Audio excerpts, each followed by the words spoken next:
Anaparthi constituency Pedapudi మండలం కాకినాడ జిల్లాకి సంబంధించిన మండలం అది.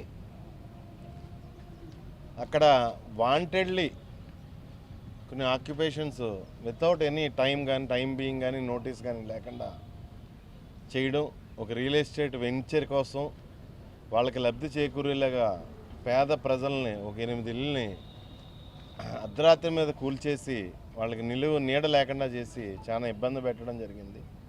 వారిని ఏదో రకంగా ఆదుకుందాం, వారికి కనీసం తిండి కూడా లేదు, వాళ్ళకి తిండన్నా పెడదామని చెప్పేసి డాక్టర్ సూర్యనారాయణ రెడ్డి గారు వారికి సహాయం, మాజీ ఎమ్మెల్యేగా వారికి సహాయం చేయాలి, ఆయన బాధ్యత కాబట్టి ఆయన అక్కడికి వెళ్ళి వారందరికీ ఎయిడ్ ప్రకటించి వాళ్ళందరినీ ఆదుకుని రిటర్న్ పెదపూడి నుంచి వెళ్తుంటే ఆయన మీద దాడి జరగడం, ప్రీ ప్లాన్డ్గా తెలుగుదేశం పార్టీ గుండాలు దాడి చేయడం, ఆ విషయమై కంప్లైంట్ తీసుకుని గౌరవ ఎస్పీ గారికి కంప్లైంట్ ఇవ్వడం జరిగింది.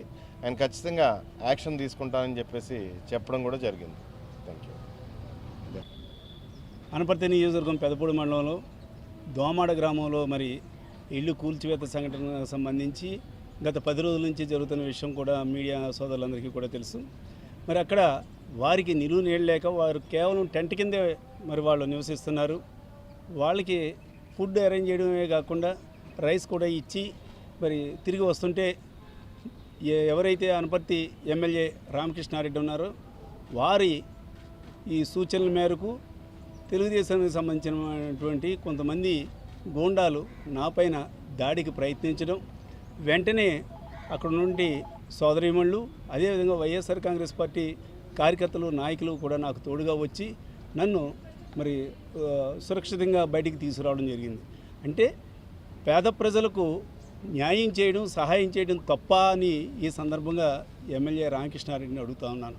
తను ఈ రోజు వరకు కూడా ఈ వేళకి 11 రోజులైంది, ఈ వేళ వరకు కూడా కనీసం పరామర్శించడానికి వెళ్ళలేదు. ఒక తెలుగుదేశం నాయకుడు కూడా అక్కడికి వెళ్ళలేదు.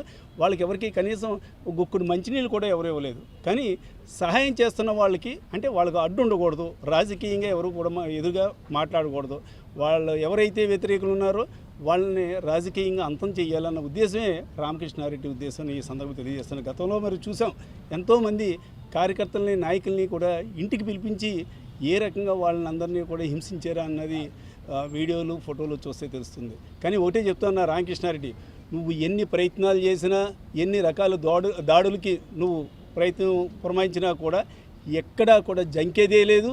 నీ అవినీతి అక్రమాలని కూడా ఎప్పుడూ కూడా వెలుగెత్తి చూపెడతాను అని మాత్రం ఈ సందర్భంగా తెలియజేస్తున్నాను. గడిచిన 2 రోజుల క్రితం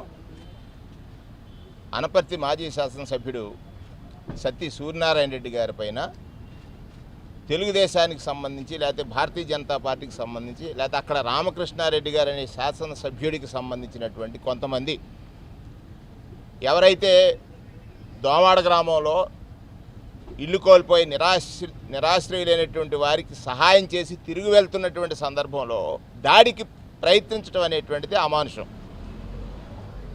ఈ రాష్ట్రంలో శాంతి భద్రతలు కరువయ్యాయి అని అంటానికి అది ఒక ఉదాహరణ.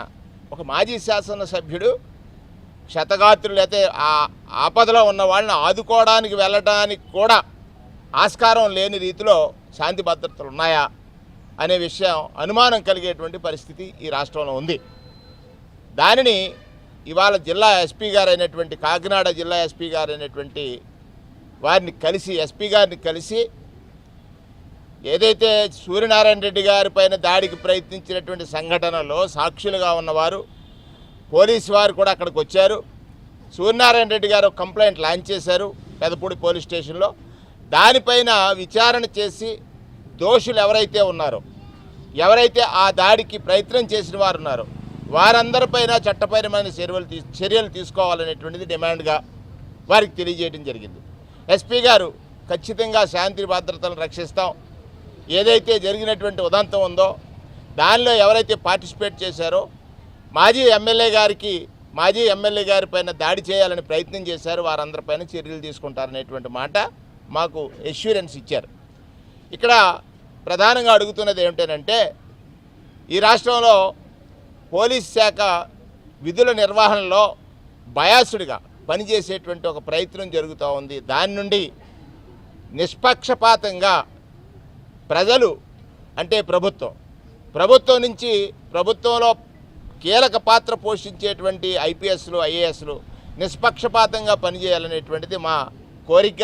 లేదా అదే అప్పుడే నిజమైన ప్రజాస్వామ్యం ఉంటుందనేటువంటి నమ్మకం కలిగిన, ప్రజాస్వామ్యం మీద నమ్మకం కలిగినటువంటి వైఎస్ఆర్ కాంగ్రెస్ పార్టీ కార్యకర్తలు అందరం కూడా ఇవాళ వారికి తెలియజేసినటువంటి విషయాన్ని మీ ద్వారా ఈ రాష్ట్ర ప్రజానీకానికి తెలియజేస్తా ఉన్నాను. ఒకటి, అధికారం అనేటువంటిది ప్రజలకు సేవ చేయడానికని మా నాయకుడు జగన్మోహన్ రెడ్డి గారు ఎప్పుడూ చెప్తూ ఉంటాడు. అధికారం దేనికనంటే సేవ చేయడానికి.